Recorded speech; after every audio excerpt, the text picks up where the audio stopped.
પોરબંદરના છાયા વિસ્તારમાં આવેલ નારાયણનગરમાં વિવિધ સમસ્યાઓ જોવા મળી રહી છે, જે અંગે સ્થાનિક મહિલાઓ દ્વારા મહાનગરપાલિકાના ડેપ્યુટી કમિશનરને રૂબરૂ મળી ઉગ્ર રજૂઆત કરવામાં આવી હતી।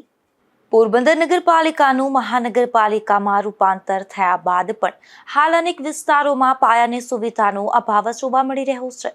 ત્યારે શહેરના વોર્ડ નંબર 13ના મારુતિનગર વિસ્તારમાં આવેલ નારાયણનગરમાં વર્ષોથી રોડ રસ્તા તેમજ પીવાના પાણી અને ભૂગર્ભ ગટરનો અભાવ જોવા મળી રહ્યો છે, જેને લઈને સ્થાનિકો દ્વારા અનેકવાર પૂર્વ પાલિકાના સભ્યોને પણ રજૂઆત કરવામાં આવી હતી। તેમ છતાં પણ સ્થાનિકોની સમસ્યાનું કોઈ નિરાકરણ થતું નથી।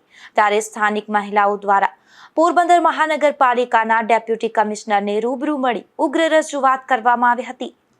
અમે નારાયણમાં રહે છે। મારું નામ નીતા છે, નીતા સાગર મોરબિયા। ત્યાં અમારે પાણીની પ્રોબ્લેમ છે ને ગટરની પ્રોબ્લેમ છે, રોડ રસ્તાની પ્રોબ્લેમ છે।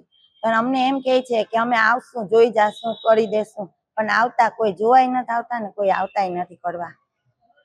પાણી ગટરનું કમ્પ્લેન મોકલાવે છે પણ અડધેથી જ વળીને વયા જાય છે, કોઈ પૂરું મકાન લગીને નથી આવતા વિસ્તારમાં। અમે જ્યાં બોલાવીએ અહીંયા આવતા જ નથી કોઈ।